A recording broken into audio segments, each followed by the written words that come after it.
I've been quiet today because I found myself, I've had a fabulous day. I think the two panels have been really interesting, but I found myself in a context in which the terms of reference are different for me. At the moment I live in Australia. I've been living there for more or less 10 years now, and there are two or three things that I found different with the terms of reference for today in an interesting way. One is the reference to the ethnographic museum. Now, I might be wrong, but I can't think of a museum in Australia that calls itself an ethnographic museum. There are, of course, the materials that many people would call ethnographic here, but I can't think of a museum that calls itself such. And by and large, most of the materials that we would call ethnographic would be by and large curated by Indigenous Australians in one way and another, or co-curated by them. So that's one sort of difference. The second is there's a reference to colonial pasts. Colonialism is very, very present in Australia. It is a settler colonial society. It's still a settler colonial society, and colonial relationships are still immensely powerful. The third thing that I found different is the discussion in the last session about the importance of the figure of the migrant, and I understand why that's the case in terms of Europe at the moment, with the refugee crisis and so on and so forth.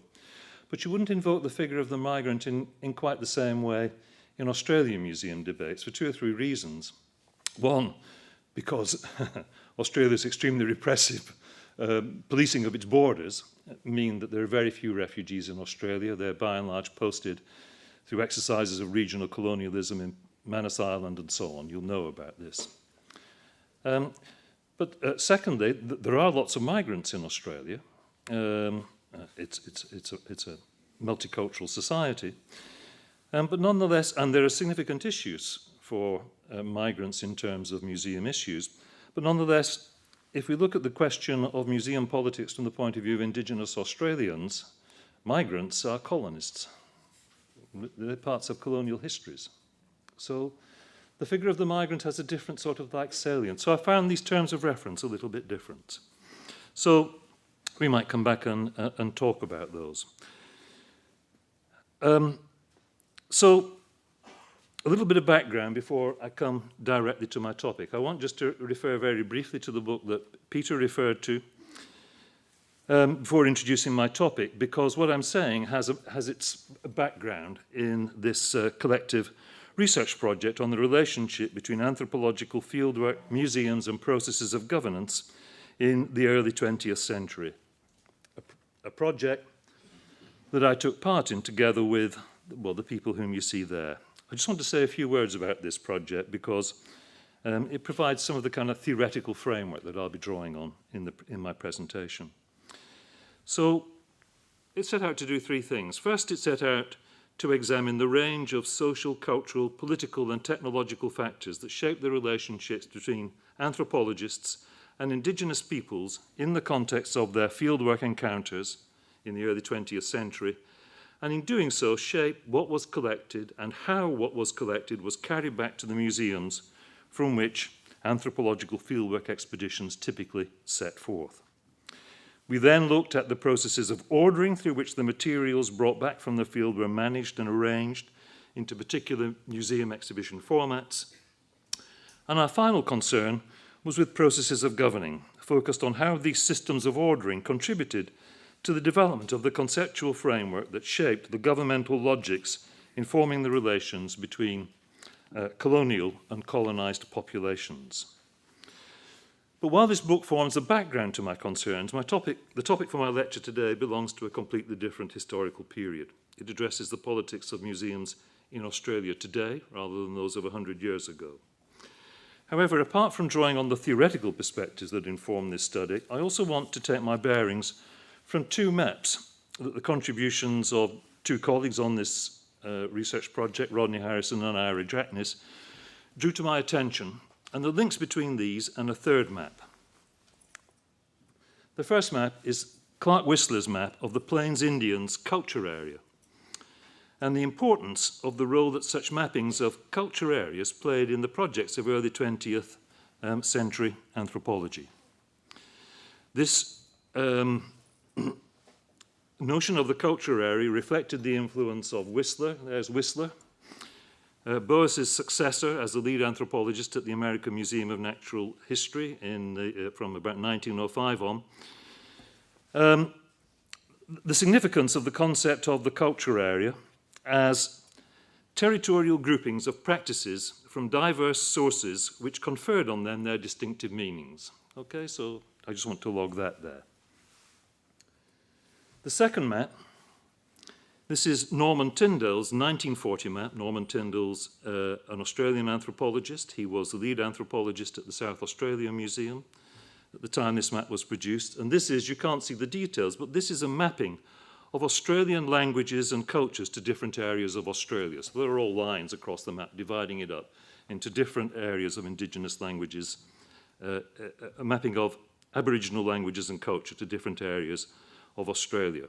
It's a map that was the outcome of a distinctive set of interactions in the interwar periods between American and Australian anthropology, and specifically between Whistler and Tyndall.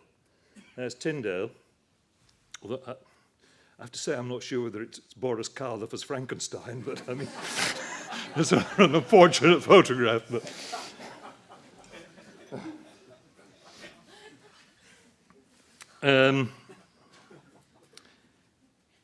the map was the result of interactions between American and Australian anthropologists, specifically between Whistler and Tyndall. But the third map I want to look at is this. The Australian Institute for Aboriginal and Torres Strait Islander Studies map, which is now featured in many museums in Australia. There it is in Cooktown Museum as a map indicating the cultural areas of Aboriginal Australia. And what I want to do is to trace how the concept of the culture area derived from American anthropology that informs these maps that are now widely used, or maps like them that are widely used in Australian museums, has also come to inform what I'm calling the process of recollecting ourselves. That is, the reordering of the relations between the items of Australian Indigenous culture by recollecting them back to their territorially defined communities. That informs contemporary renegotiations of the relations between Australian national and Australian Indigenous culture, negotiations in which museums are key players. And I'm going to illustrate this by discussing the controversies and tensions occasioned by an exhibition hosted by the National Museum of Australia over the end of 2015, the start of 2016, called Encounters, an exhibition that featured temporarily returned items from the British Museum's collection of Aboriginal materials. First, though, what I want to do is to review some more general historical developments in order to place these concerns in the broader context of the main changes that have taken place in the organisation of the discursive terrain that has shaped the relations between Indigenous or non-Indigenous Australia over the post-war period. Some of you will be familiar with these, but all of you won't, and I'd like all of you to have some idea about this broader context. The first concerns the role played by archaeological excavations and the use of carbon dating techniques to establish a deep time for Indigenous Australians by extending the period of their occupation of Australia that is validated by Western knowledges. I mean, Indigenous knowledges claimed this a long, long time ago anyway, but the significance is now they're being validated by Western knowledges. Extending the period of their validated occupation of Australia then to initially 40,000, later 60,000, and now over the last few weeks, 80,000 years. This has given rise to a complex set of relations between the Western discipline of archaeology and the Aboriginal conceptions of time associated with what is popularly known as the dream time, but now give rise to the claim that's made all the time by Indigenous Australians that they represent the longest continuous human culture on the planet. Thus, importantly, shallowing out places like Stonehenge or as mere, youth, really. If these has validated the longevity of Aboriginal culture, the very conception of Aboriginal culture reflects a related change in the relationships between Aboriginal knowledge practices and another Western discipline, anthropology. Of course, many of the rituals, traditions, customs and practices that are now grouped under the heading of Aboriginal culture were recognised by late 19th and early 20th century anthropologists in Australia.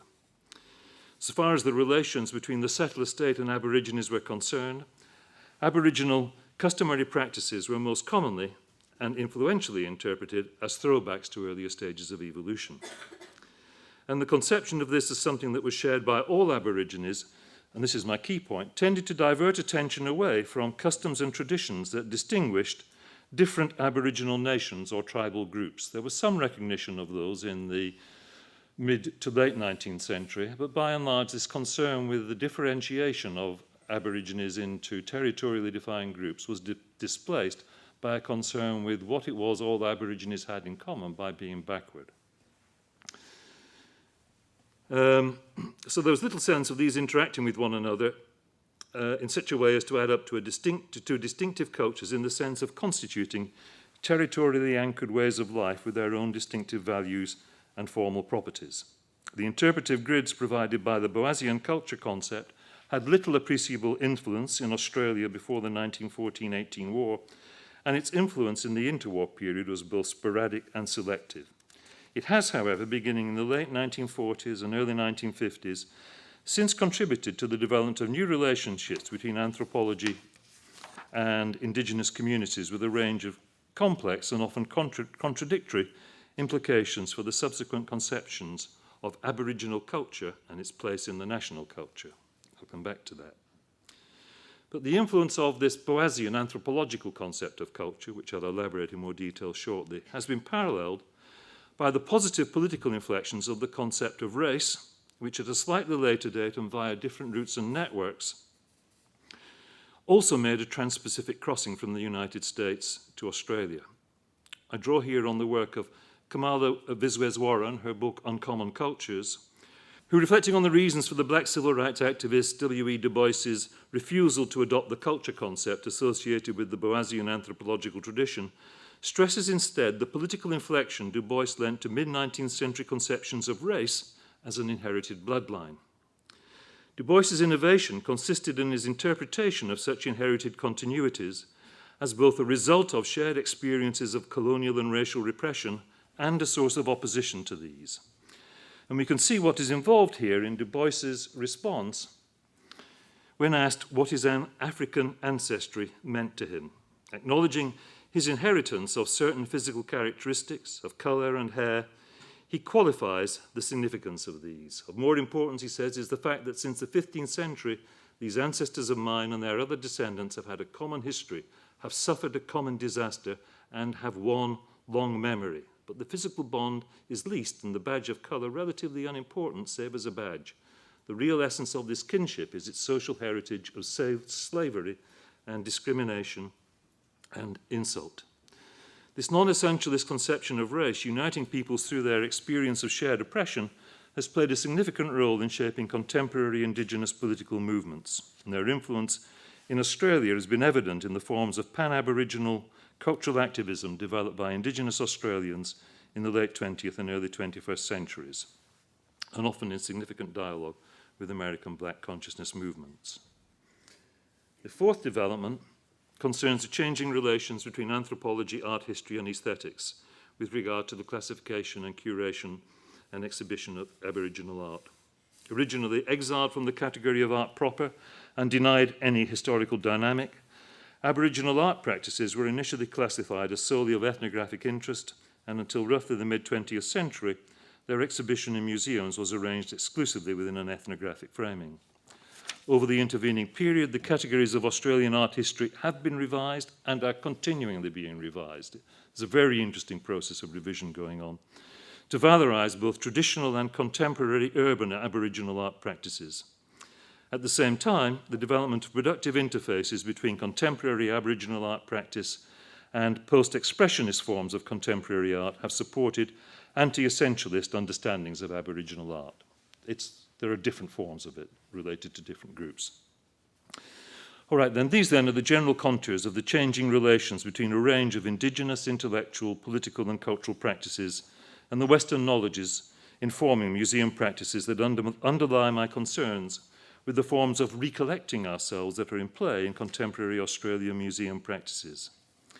I intend this phrase to refer to a range of critical interfaces that have been produced between Indigenous Australians acting in a variety of capacities as community members, curators, artists and activists, and museums through which Indigenous Australians have reasserted varying degrees of symbolic and material control over collections that were earlier ceded to museums in varying relations of unequal exchange.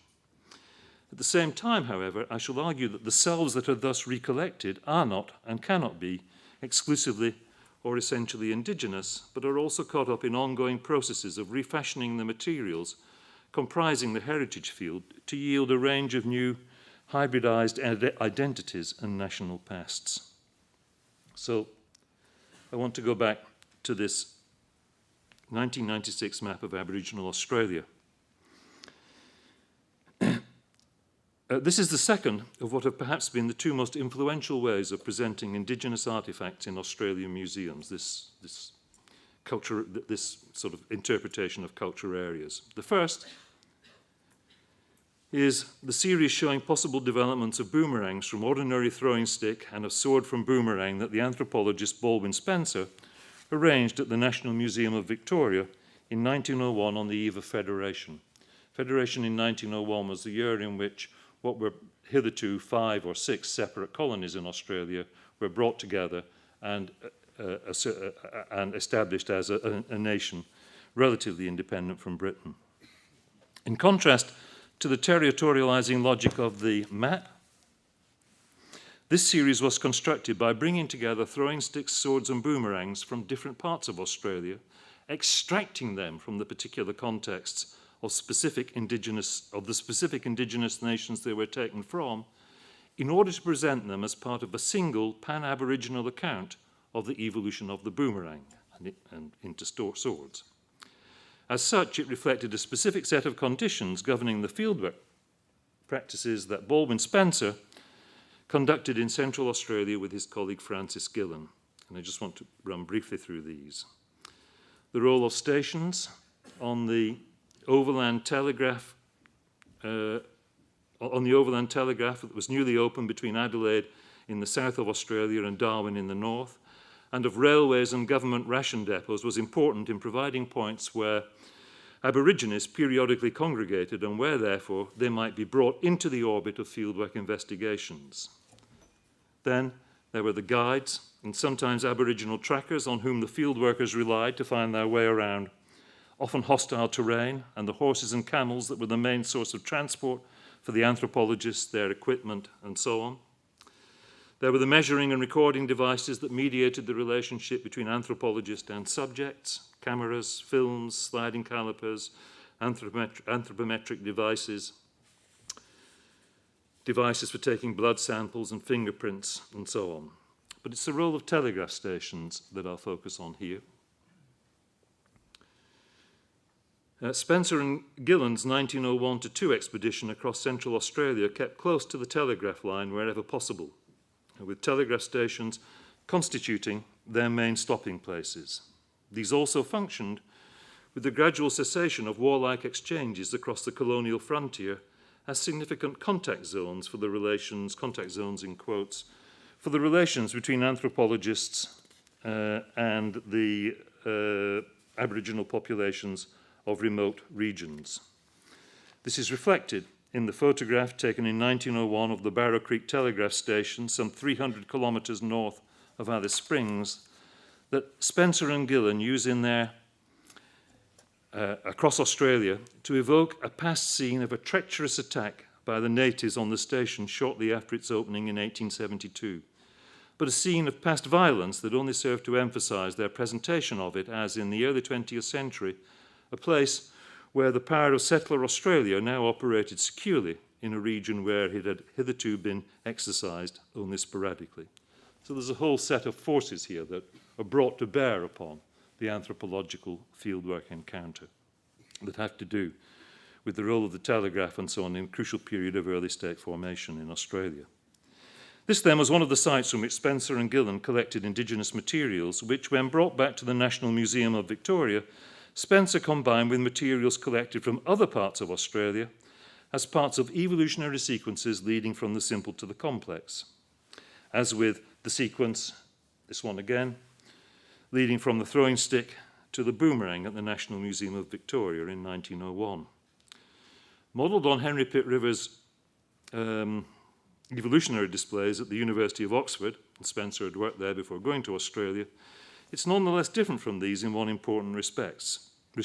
Pitt Rivers' displays characteristically resulted in long evolutionary sequences in which each object, abstracted from its originating milieu, represented a stage in a universal sequence of development, leading from the simple and primitive to the developed and complex. But these were typically open-ended series. They hadn't finished, there was more to come. Spencer's series, however, is that of a self-enclosed evolutionary series that has come to an end.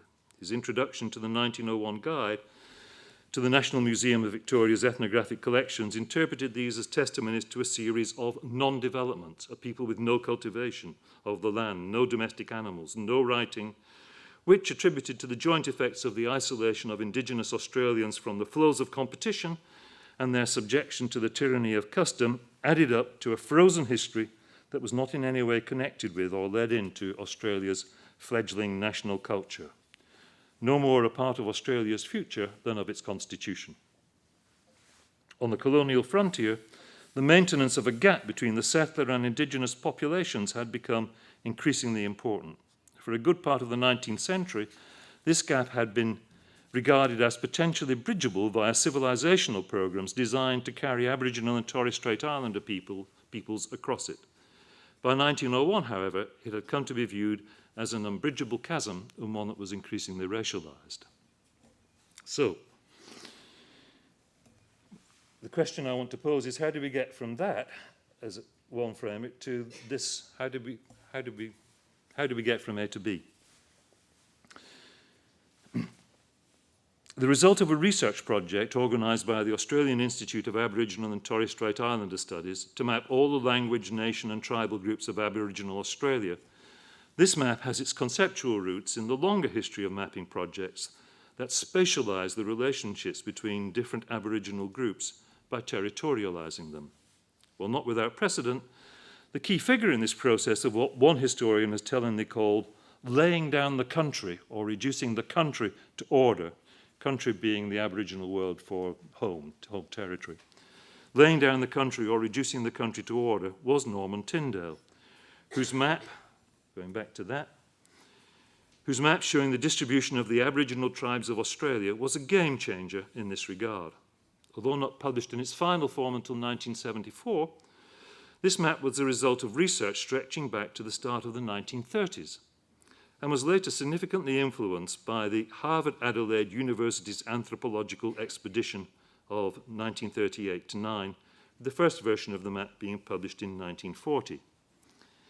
Its significance was that of demonstrating that Aboriginal groups did relate territorially to distinct regions that could be successfully mapped, something that had been denied in a good deal of the early 20th century anthropology.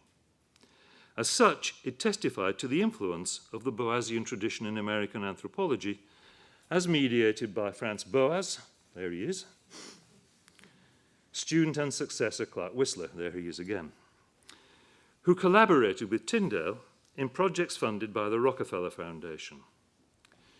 Now, Whistler played a key role in systematizing the culture area concept by translating it into maps which, as Tyndale acknowledged, had contributed to the conceptualization of his own mapping projects. But it did so in ways that initially continued to echo the racial underpinnings of Australian anthropology. If Tyndale saw value in the concept of culture areas, this was as much from the point of view of mapping physiological traits alongside laws, languages, and customs within a biomedical model of Indigenous governance that aimed to breed out the colour, as it was concerned with mapping cultures. This concern to breed out the colour reflected not a cultural model of assimilation of the kind that was advocated by anthropologists after the war, but a process of somatic merging across 3 generations. Quoting Tyndall, 2 successive accessions of white blood lead to the emergence of the Aboriginal in the white community. Most important, perhaps, like many mapping projects, Tyndall's map incorporated an attribute of a cadastral survey of, as James Scott puts it, seeing like a state, that was envisaged as an aid to more exact white anthropological research that would assist the settler state in its governance of Aborigines. Be this as it may, indeed precisely because of this, Tyndale's map occupies a key place in the development of maps which, in regionalising Aboriginal groups for the purposes of governance, have also informed Indigenous-led projects of mapping cultures for political identity purposes. So there's a kind of interaction here. And this brings me back, the last time I'll show it, I promise, to the IATSIS map. Drawing on a long and complex history of exchanges between American and Australian anthropologists, Indigenous Australians and the Australian state, this and similar maps are now widely used in museum practices to provide a territorial visualization of Aboriginal languages and cultures. I toured, in a couple of weeks, I toured a few Australian museums and found this map just cropping up in all the ones that I went to.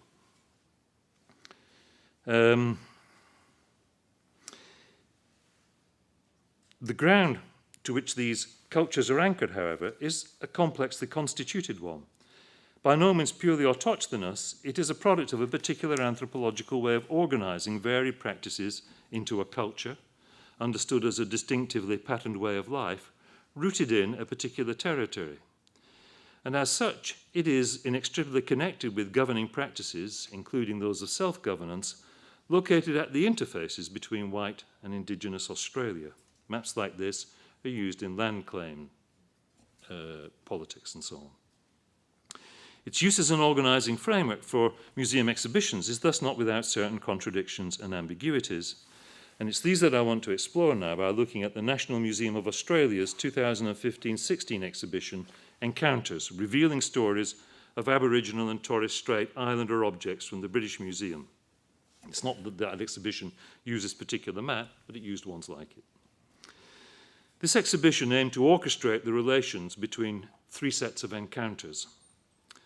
Those between a range of collectors, on the one hand, and Aboriginal and Torres Strait Islanders, and the subsequent object itineraries through which the British Museum's Aboriginal holdings were assembled over the period since the colonisation of Australia in 1788. Second, the new encounters these objects, those collections entered into on their incomplete return to the communities from which they were taken. These objects were back in Australia again, but only on loan, and travelling only so far as the National Museum of Australia rather than back into country. That's the second set of encounters. And the third set of encounters was that between the different knowledges that have informed the transit of these materials to and from Western centres of collection. These encounters are presented in the exhibition, or were presented in the exhibition, from the perspectives, sometimes different, sometimes agreeing, of the different authorities that have been brought together through the process of arranging the exhibition. Its curators, some of whom were Indigenous, some of whom were non-Indigenous, representatives of the host communities, the source communities, in quotes, and anthropological researchers. The role of the objects as material entanglements of the different knowledges at play in these encounters is foregrounded in the quote from Don Christopherson of an Indigenous Australian of the Moran people. You have to listen to both versions, the Indigenous version of our history and the non-Indigenous version of our history, because they're both telling the truth, but they're both not the same story.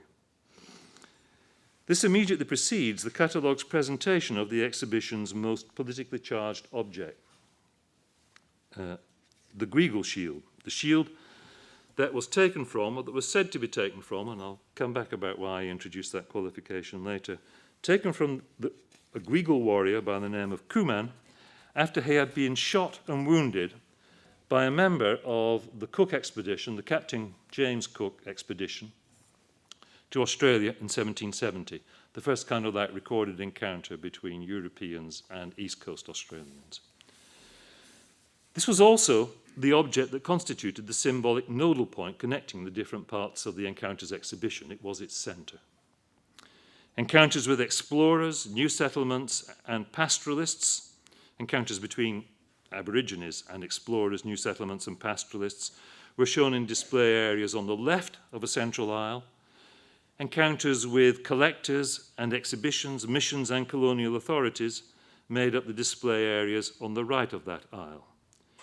Each of the areas of the exhibition dedicated to these encounters articulated a twofold set of relations between, on the one hand, the forms of exchange or dispossession, which led to the eventual acquisition of the exhibited materials by the British Museum, and on the other hand, accounts by the various community voices that have been brought into the exhibition via the Indigenous reference group of the significance of re-encountering the objects in question for members of the communities of origin to which symbolically, but not actually, they were still actually the possession of the British Museum, and they still are, they're back there, the objects were momentarily returned. These communities were identified through territorial mappings of language groups drawing on the cultural area's tradition. Each of these aisles led from the central exhibition area, encounters at Botany Bay, which contained as its centre the Gweagal shield. The responses of Michael Ingray and Shane Williams, both Indigenous Australians of the Barrow people, whose country south of Sydney included Botany Bay, which was the site of Cook's first landing in 1770, indicate something of the multi-accentuality of Indigenous responses to this item. For Michael Ingray, its significance is that it gives our young people strength in identity to say that they've actually held something that was held by our mob prior to contact. For Shane Williams,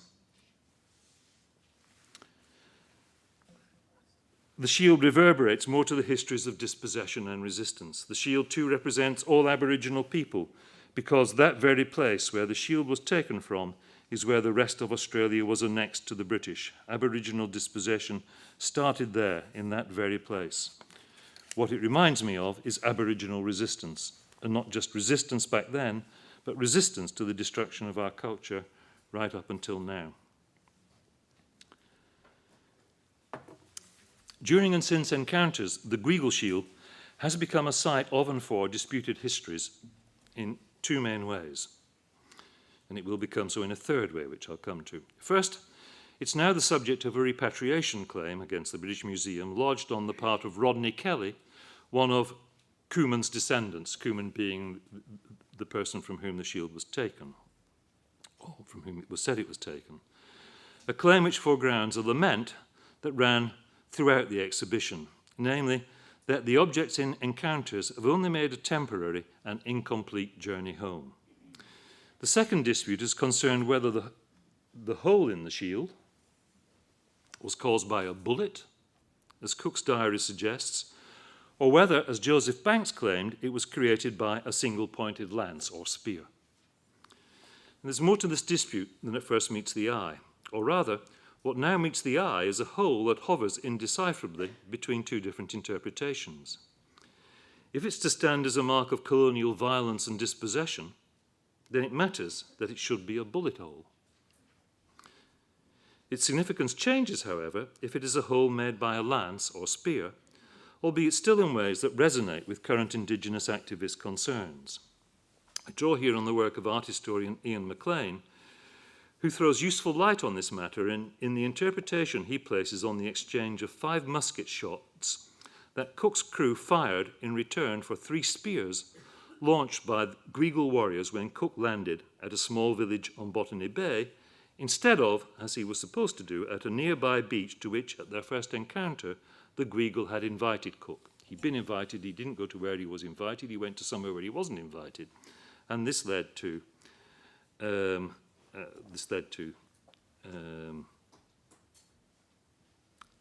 exchange. As MacLean glosses it, the site to which they had been invited was intended as the site for a performance of what he calls rattling spears, a traditional performance for the negotiation of first contact with strangers, in which spears were exchanged in a symbolic contest of calculated near misses and dodges. If then the hole had been made by a spear, the shield would resonate to a ritualized performance for negotiating relations with strangers that has subsequently acquired a currency as a metaphor for Aboriginal renegotiations of the terms of engagement with the dominant culture through acts of resistance and critique. The most prominent example of that is, this would be August 2015, Adam Goods, who in the year before I think was Australian of the Year, plays the Australian Football Code, Australian Football League, and had been subject to racial barracking on the part of many fans at various, not fans, supporters of the game, at various sites where he played. And on one occasion, it got up his nose so much that what he's doing here, he's holding a spear in his hand.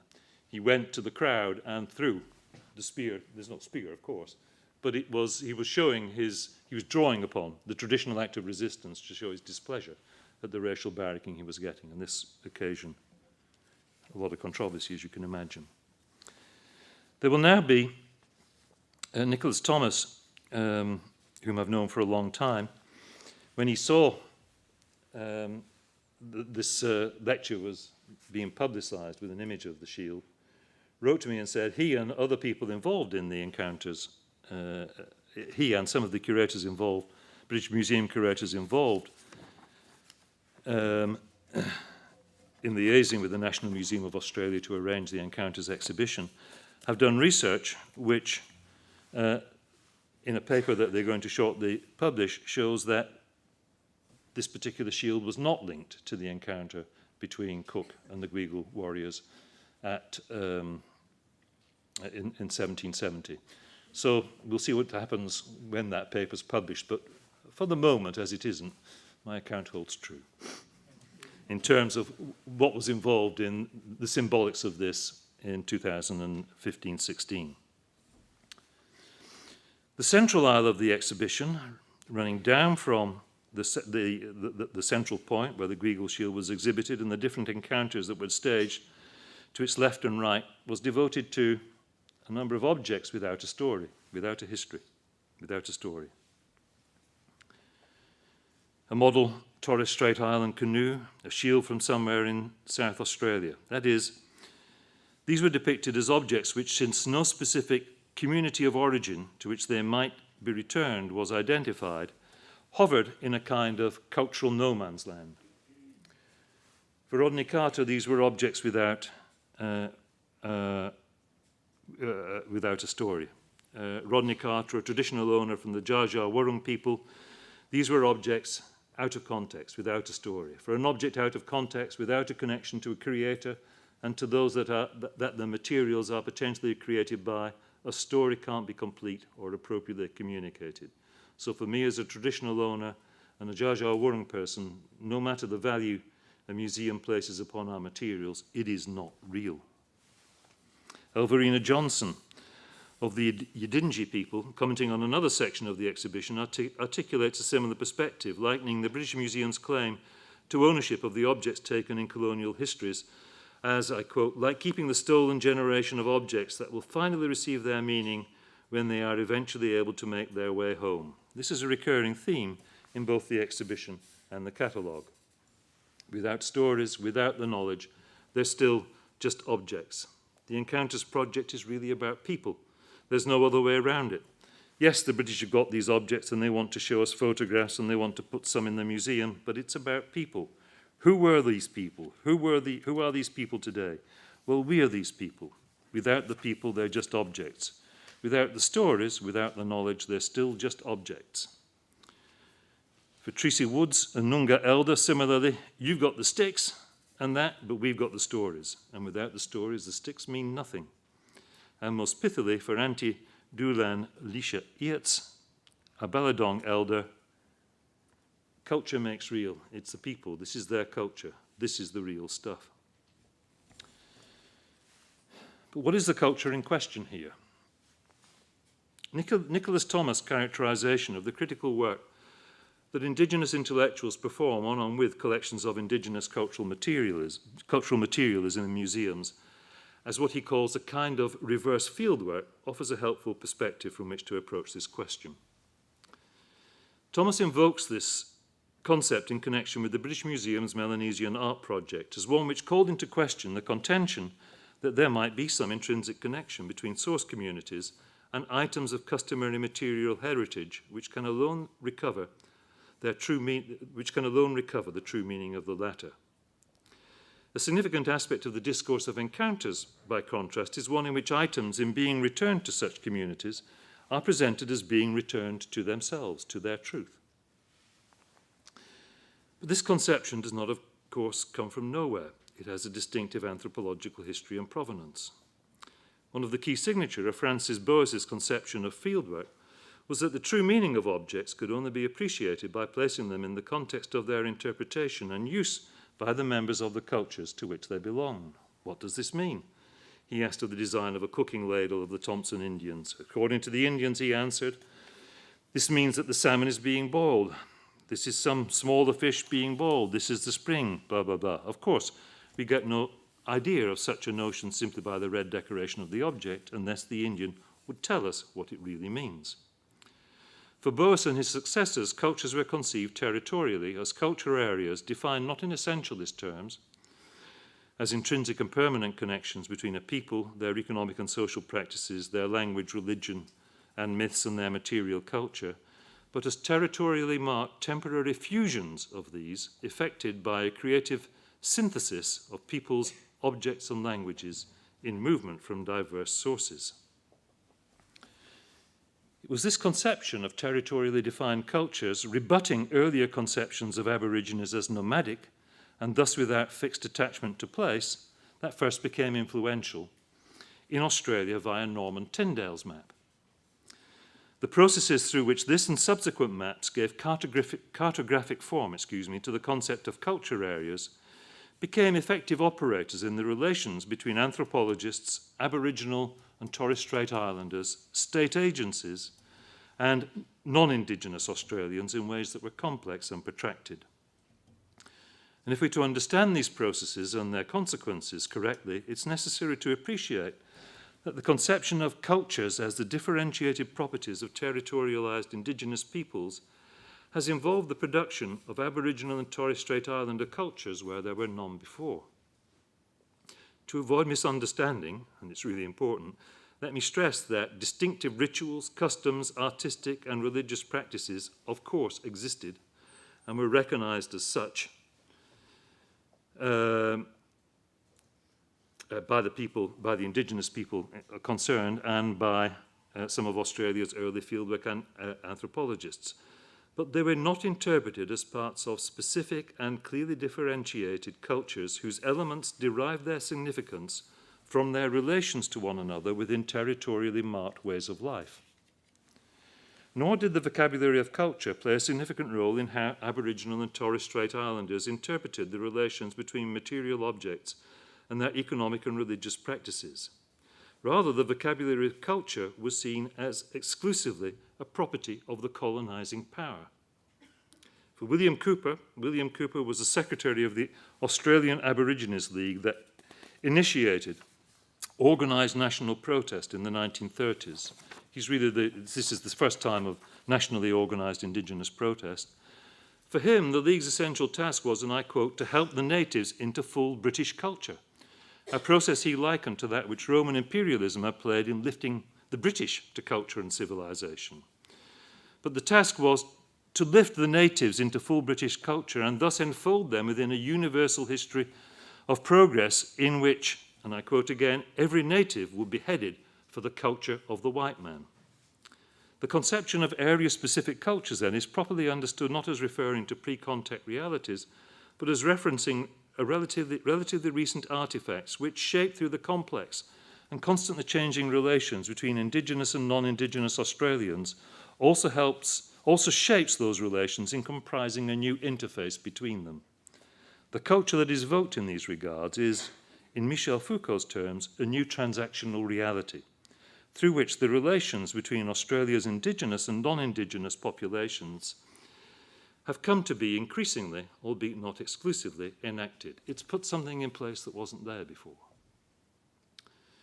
The role that museums might play in this regard was signalled by Ronald and Catherine Berndt, two prominent post-war anthropologists, in envisaging how the culture concept, which they explicitly were drawing from American anthropology, might be put to use in Australian museum practice. They thus critiqued the evolutionary arrangement of Aboriginal materials that still prevailed in Australian museums until well into the 1960s, in terms that echoed Boas's famous criticisms of typological displays. As Berndt put it, without its meaning, an object, however beautiful, is dead, absolutely and irrevocably dead, allocated to some museum which concerns itself largely with relics of the past, a past which can be recreated only from the imagination of aliens or ripped from its culture context to serve an alien purpose. Its death is just as definitely assured. In a later reflection, Berndt stresses his concern in relation to Aboriginal material culture as being, and I quote, among other things, with preserving these objects, providing a permanent home for them and ensuring, their transformation as living entities placed within their socio-cultural contexts. It is this, their recontextualization as part of a contemporary Aboriginal heritage, he continues, which in bringing new life to the objects displayed in museums provide the means for a new kind of transformation which can on the one hand be relevant to Aborigines today and on the other stimulate new directions for research. It's here then in this history that I'm just tracing from Tyndale to Berndt, the influence of American anthropology, leading to a conception of territorialized and differentiated cultures. It's here that there are the conceptual underpinnings for an exhibition like Encounters, as an instance of contemporary processes of recollecting ourselves, which operates in many registers. The result of an extended set of collaborations between museum curators, Indigenous and non-Indigenous, anthropologists, and diverse representatives of Aboriginal and Torres Strait Islander communities, Encounters stages the putative recollection by such communities of the materials they had exchanged or lost in earlier context histories, while also recollecting Aboriginal cultural heritage into a revised place within a changing national culture. The selves that are collected and governed are both singular and specific to particular Aboriginal communities, while also beckoning those and those of the wider Australian community into a new national self that will be recomposed through the process of its collection. June Oscar, a Bunuba woman, for example, telling the orchestrates an uncompromising indictment of the ravages of, I'll let you read that, I won't read it out. Telling the orchestrates an uncompromising indictment of the ravages of colonialism, testifying to the endurance of Aboriginal people through the killing times of the frontier wars, with an acknowledgement that the setting sail of the First Fleet in 1788 was the harbinger of her future identity when she would, and this is how she refers to herself, when she would no longer be wholly Bunuba or collectively Aboriginal, but also an Australian. 3 identities in one. The exhibition does not smooth over or conjure away such conflicts and contradictions. I'll come back on that point. Nor does it shy away from the histories of dispossession and ongoing violence and discrimination that settler Australia has inflicted on Aboriginal and Torres Strait Islanders, or from the differences of perspective and interpretation within Aboriginal communities. In a pointed contribution, Barbara Poulsen, the curator of the National Museum of Australia's Aboriginal and Torres Strait Islander programme, probes changes in the distribution of the authority to speak on behalf of community that the consultations that were entered into in arranging the exhibition were obliged to take into account. Noting that changing social pressures had obliged a partial departure from late 20th century curatorial practices that had given precedence to the voice of community elders, she identifies some of the consequences of a shift in the baton of responsibility for these matters down the age hierarchy in complicating ideas about a singular authentic voice for communities. In Coming Home, she intimates objects can expect a more cacophonous and multi-accentual reception than the invocation of singular forms of community authority might imply. Encounters is then, in all these respects, an interesting example of the refashioning of museums as contact zones, according to which, in James Clifford's conception, museums must seek to decenter themselves, accepting that the materials they temporarily host are entangled in unfinished processes of exchange, rather than impose a singular curatorial vision of their own.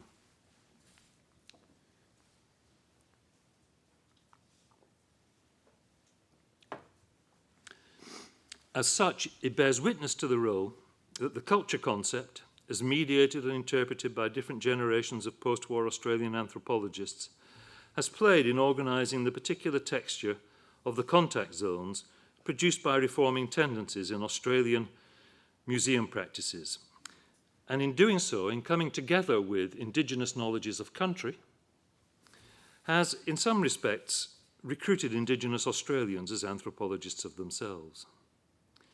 Yet a certain degree and kind of institutional ventriloquism is inevitably involved in an exhibition format which, in its construction of the relations between culture and community, draws on a particular set of Western discourses to authorise the truth of those who speak on behalf of the communities that confer on the returned objects their lost truths. For at the end of the day, it's the museum that assembles and configures the relations between the materials it brings together. The objects from the British Museum, past and present Aboriginal works of art, descriptions of and quotes from collectors and from members of source communities, and within and among these assigns to the testimony of community representatives who are reached and authenticated through very specific and selective routes the particular truths that they enunciate. I can best unpick some of the issues involved here by considering the different ways in which the exhibition addressed its visitors. Visitors were addressed as members of particular communities if, as Indigenous Australians, they were connected to the source communities identified in its exhibition. But they were also addressed as Indigenous Australians. Visitors were addressed as individualised citizens in the case of non-Indigenous visitors, who were also addressed as Australians, with Aboriginal and Torres Strait Islanders being called into all three positions simultaneously: members of particular source communities, Indigenous Australians, an identity going across all of those source communities, and Australians. And we can see how these are differentiated from one another while also being gathered into a beckoning unity in the testimony of June Oscar. Oops. No, that's it. I shouldn't have come to that earlier. I should have come to it now, which I have. It is the first of these conceptions of the museum's public, the conception of source communities, that interests me here. Its significance, like that of Boas's culture concept on which it draws, while also subjecting it to a distinctively contemporary community discourse inflection, is that of having replaced the earlier transactional realities through which Indigenous populations have been made knowable and governable in particular ways. The Mohawk scholar Audra Simpson draws attention to the role that pre-Boasian American anthropology played in substituting the ordering systems of clan and kinship for the conception of Native Americans as subjects of sovereign political orders in order to make them knowable and governable in ways consistent with the biopolitical imperatives of a settler state. In the kind of museum enterprise that Encounters exemplifies, it's the culture-community couplet that serves as the interface through which selected Indigenous Australians are recruited to take part in a process of recollecting themselves in ways that will contribute both to their self-governance and to the process of recollecting and reconfiguring a national we. But this, of course, is not without its problems, some of which have been foregrounded in Indigenous responses to Encounters. At the conference that was arranged to open the exhibition, a number of Indigenous artists arranged an impromptu panel to protest the subordination of independent and critical Indigenous voices to the dominant institutional script of the exhibition. And what I mean by that is the ways in which the script of the exhibition produced the space for the voice of the communities. Not that I think, I'll come back on that point too. In doing so, they elaborated on some of the questions opened up in the adjacent but separate exhibition called Unsettled, Stories Within, that accompanied Encounters. These were both in the National Museum of Australia. Encounters, you went into the left, Unsettled to the right, separate doors, cheek by jowl, but nonetheless separate. This featured the work of 5 Aboriginal and Torres Strait Islander artists who had visited the British Museum to engage creatively with the processes and relations through which some of the objects exhibited in Encounters had originally been collected, curated, and exhibited. In standing off somewhat from the Encounters exhibition, however, the artworks in question also engage critically with museum practices more generally, and thereby unsettled some of the assumptions underlying Encounters too. The aspiration of Unsettled was economically summarised by Wanya artist Judy Watson in describing her concern as being to rattle the bones of the museum. And I want to just dwell on that for a moment, because it's undoubtedly the case that the testimony of many members of the Indigenous communities to which the objects from the British Museum had been temporarily returned, there's no doubt that this had significant emotional and political significance for many of them. Now, I'm not seeking to undermine the importance of that at all. And it's very clear that for Indigenous Australians, museums are significant places that have been for some time as places that testify to, that provide the resources for reconstructing damaged histories. And so it's this position of rattling the bones of the museum, acknowledging it's important, wanting to be with it and engage with it, but nonetheless rattling it. And rattling the bones of the museum echoes to rattling spears. All right, you can hear the connections. The Wiradjuri and Kamilaroi artist Jonathan Jones offered a telling example of such rattling in action in one of the works he exhibited called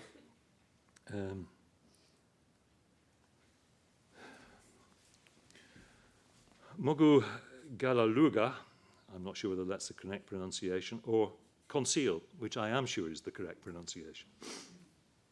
So I'll call it Conceal. This consisted of a selection from the National Museum of Australia's collection of Aboriginal objects from South Australia, which wrapped in the 1878 text of anthropologist Robert Brough Smith's book called The Aborigines of Victoria, with notes relating to the habits of the natives of other parts of Australia and Tasmania. These Aboriginal objects, then, were exhibited both on open surfaces and in traditional display cabinets.